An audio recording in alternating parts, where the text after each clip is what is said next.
Hello viewers, আসসালামু আলাইকুম। Welcome to my channel. তো আজ আপনাদের জন্য নিয়ে এসেছি গরুর মাংস রেসিপি নতুন আলু দিয়ে।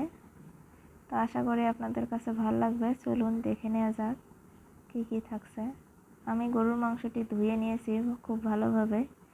এখন প্রেসার কুকারে দিয়ে দিলাম।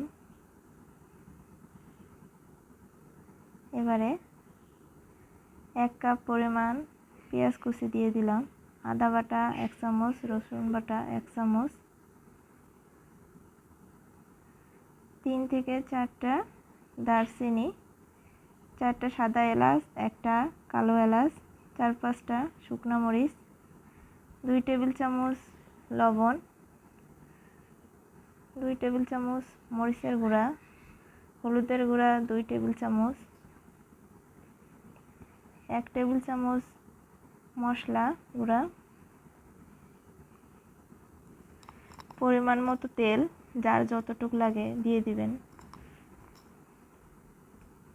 এখন এগুলোকে খুব ভালোভাবে মিশিয়ে নিতে হবে। তো এই তো আমি মিশিয়ে নিচ্ছি। এখন হালকা একটু পানি দিয়ে দিব এগুলোকে সিদ্ধ করার জন্য। এখন ঢাকনাটা আটকে দিব। চুলার মধ্যে এখন বসিয়ে দিব।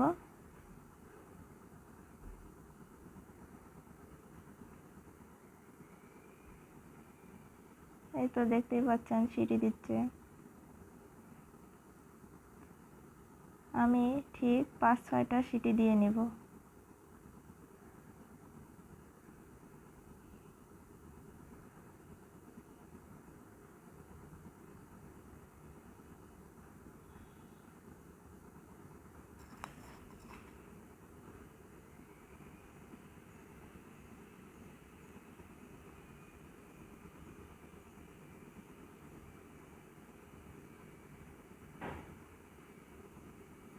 এখন চুলা থেকে মাংসটা নামিয়ে নিলাম।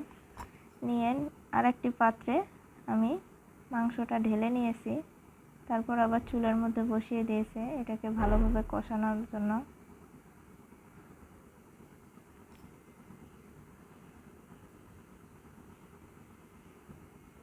এবারে ঢাকনাটা খুলে দেখে নিচ্ছি, পানিটা প্রায় শুকিয়ে এসেছে। এখন একটু নেড়ে চেড়ে দিলাম, আবারও ঢাকনাটা দিয়ে দিব, আবারও একটু নেড়ে চেড়ে দিলাম যেন নিচে লেগে না যায়। মাংস থেকে সুন্দর কালার আসছে, দেখতেই পাচ্ছেন। এখন ভালোভাবে এগুলোকে কষিয়ে নিতে হবে। যতক্ষণ পর্যন্ত না তেল বের হচ্ছে ততক্ষণ কষিয়ে নিতে হবে। তো আমি একটু পর পর এগুলোকে কষিয়ে নেব যেন নিচে লেগে না যায়, ওই দিকটা খেয়াল রাখতে হবে।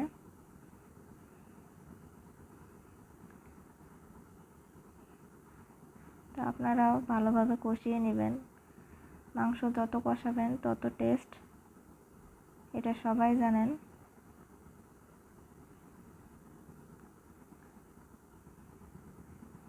আবারও একটু নেড়ে চেড়ে দিলাম। এখন আমি এর মধ্যে আলু অ্যাড করে দিব। এই তো আলুগুলো দিয়ে দিলাম। এখন একটু নেড়ে চেড়ে দিব যেন মশলার সাথে লেগে যায়। আবারও নেড়ে চেড়ে দিব। প্রায় 10 মিনিট এগুলোকে কষিয়ে নিতে হবে। তো আমি কষাচ্ছি।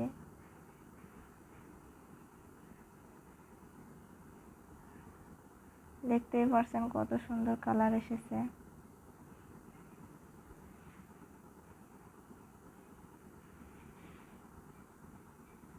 মাংস থেকে অলরেডি পানি শুকিয়ে গেছে, তেল বের হয়েছে। এগুলোকে খুব ভালোভাবে কষিয়ে নিতে হবে।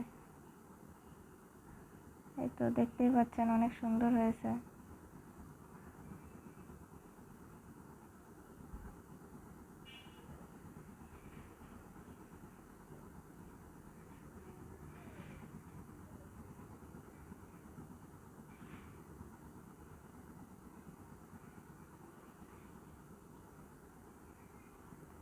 এখন আমি এর মধ্যে সামান্য পরিমাণে একটু পানি দিয়ে দিব আলুটা সিদ্ধ করার জন্য।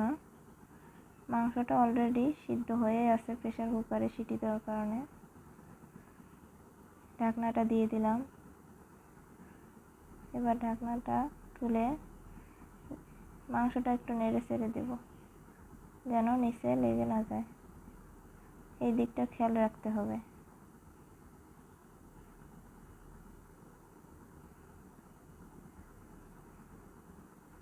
তো মাংসটা হতে থাক।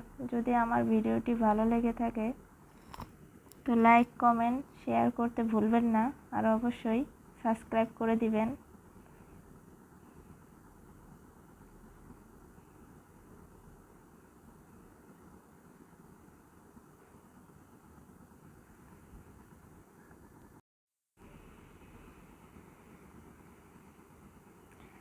তরকারির কালারটি দেখুন কত সুন্দর হয়েছে।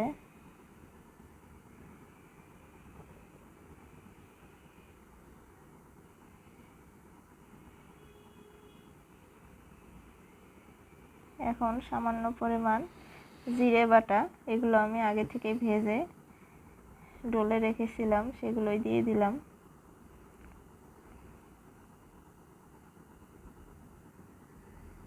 এই তো আমার মাংসটি প্রায় হয়ে গেছে, দেখতেই পারছেন কত সুন্দর হয়েছে।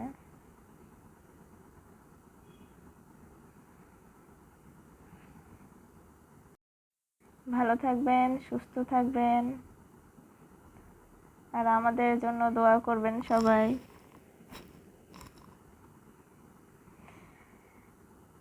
আল্লাহ হাফেজ।